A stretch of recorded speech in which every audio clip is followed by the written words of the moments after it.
On passe à la revue de presse avec Alice Darfeuille. Bonjour Alice. Bonjour François et bonjour à tous. À la une ce matin, 2 étoiles et une attente vraiment interminable. Une attente incommensurable, mais ce n'est plus qu'une question de jour. Il était introuvable jusqu'à présent dans les boutiques ou même en ligne.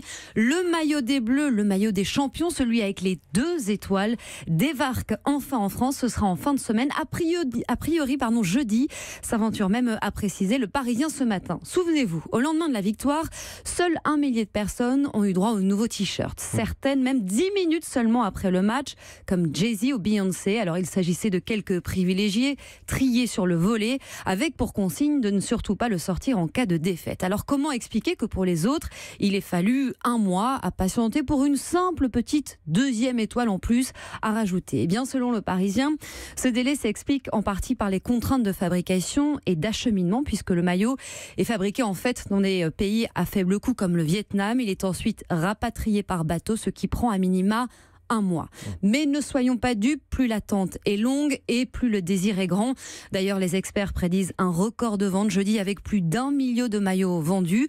Comptez à peu près 85 € pour une taille adulte. Pas donné quand on sait que le coût de production du maillot est de 3 €. Mais 2 étoiles, ça n'a pas de prix. Ça va même jusqu'à 160 € pour les maillots vraiment typiques, exactement comme ceux des champions. Lui est considéré par certains comme l'étoile montante du populisme en Europe, le premier adversaire d'Emmanuel Macron. Matteo Salvini. Il fascine, inquiète et intéresse les médias. Le ministre de l'Intérieur italien, connu pour ses prises de position très fermes en matière d'immigration et qui, une fois de plus, refuse aujourd'hui d'accueillir les 141 migrants à bord de l'Aquarius en Italie. L'Express, dans son dernier numéro, consacre un long portrait à celui dont la cote de popularité frôle les 60% en Italie. Un dynamiteur, un habile manœuvrier que personne n'a vu venir. Tiens, ça nous rappelle quelqu'un, non?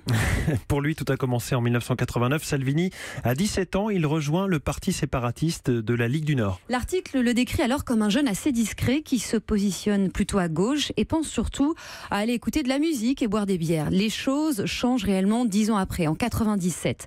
Matteo Salvini devient alors l'une des voix de la radio officielle de la Ligue du Nord. Au fil des émissions, racontent les envoyés spéciaux de l'Express en Italie, il se forge un style, celui qui séduit aujourd'hui tant des lecteurs. Des messages clairs, faciles à comprendre, un langage de caserne qui plaît beaucoup aux Italiens. À partir de 2000, premier succès politique. Au fil des années, Matteo Salvini transforme sa formation politique en parti souverainiste d'extrême droite. Après l'Europe, le désormais ministre de l'Intérieur a trouvé ses nouveaux boucs émissaires, les migrants. Pour l'Express, il a réussi à faire croire aux Italiens que les étrangers étaient la cause de tous leurs problèmes. Et ça marche. Matteo Salvini n'est pas le seul adversaire d'Emmanuel Macron dont la presse parle ce matin. Il en est un, dans une moindre mesure, mais il en est un, lui qui n'a qu'une idée en tête selon Le Monde, la revanche. Le journal nous donne encore des nouvelles ce matin de François Hollande. La mouche du coche de Macron, c'est le titre plutôt amusant de ce papier. On y comprend entre les lignes que l'ancien chef d'État a décidé en fait de profiter de son mois de repos pour faire parler de lui et mieux se montrer. François Hollande aurait en effet décidé d'ajouter une nouvelle séance de signature de son dernier livre. Ce sera aujourd'hui à Cassis. Mais surtout, l'ancien président devrait se rendre aux universités d'été du Parti socialiste à la rentrée pour y prononcer un discours sur l'Europe. Pour la journaliste Astrid de Vilaine qui signe cet article, ce sera l'occasion pour lui non seulement d'évincer le premier secrétaire du parti, mais aussi de continuer, je cite, de mettre au défi Emmanuel Macron à 9 mois des européennes. La fin du tabac en plein air, c'est pour bientôt. C'est un dossier à la une d'aujourd'hui en France ce matin, alors que la ville de Strasbourg a décidé d'interdire cet été la cigarette dans l'ensemble de ses parcs et jardins. La mesure est en train d'être appliquée en ce moment même. Elle a déjà été testée dans certains parcs de la capitale, mais pour l'instant, Strasbourg est la seule à aller aussi loin. Peut-être plus pour très longtemps, car si de telles restrictions sont loin de faire l'unanimité, eh bien le mouvement semble bien lancé, nous explique aujourd'hui en France. On apprend dans ce dossier que par exemple, dans le sud de la France, plusieurs villes ont déjà pris leurs dispositions pour interdire la cigarette sur la plage. C'est le cas à Nice, Menton, mais aussi Saint-Malo ou encore Royan. Et visiblement, pour faire baisser la consommation, mais aussi lutter contre les mégots, eh bien les médecins ont déjà de nouvelles cibles en tête, les terrasses, les concerts et les spectacles en plein air. Le gouvernement, lui, qui aura le dernier mot pour l'instant, ne fait aucun commentaire. Affaire à suivre donc. Dans l'actualité internationale, Alice Darfeuille, une petite révolution en Tunisie. Cette bombe qui menace les conservatismes, titre Le Point Afrique. En Tunisie, le président veut plus d'égalité homme-femme, écrit le journal La Croix, alors que le Figaro consacre une double page à cette annonce hier donc du président tunisien, un projet de loi pour une égalité de principe entre les Tunisiens et les Tunisiennes en matière de succession.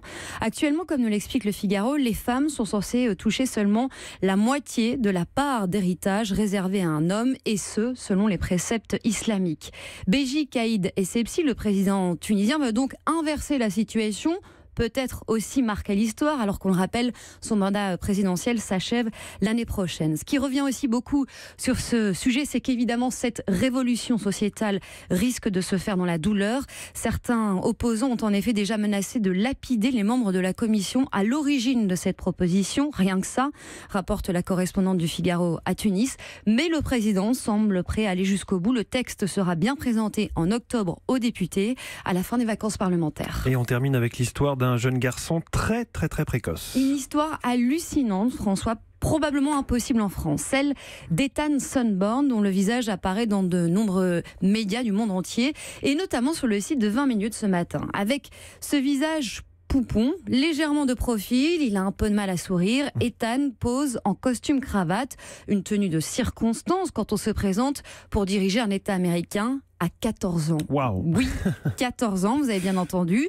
Ethan n'est pas complètement fou, non, au contraire, l'adolescent est très intelligent. Il a simplement profité d'un vide juridique de l'État du Vermont, où il est candidat, vide qui ne fixe pas de limite d'âge pour briguer la plus haute fonction. La seule condition, c'est d'être installé dans le Vermont depuis au moins 4 ans, et ce n'est pas un obstacle pour Ethan puisqu'il vit là-bas depuis sa naissance. Donc il est large.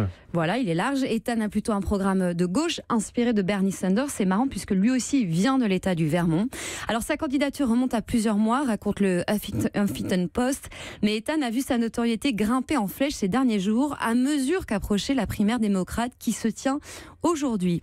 S'il parvenait à franchir le stade de la primaire, eh bien le jeune garçon devrait encore triompher le 6 novembre face au gouverneur républicain Phil Scott de 46 ans, son aîné. C'est quoi qu'il en soit, un jeune garçon à suivre. 46 plus 14, ça fait donc 60 ans. Exactement. Merci beaucoup, c'était la revue de presse François. d'Alice Darfeuille.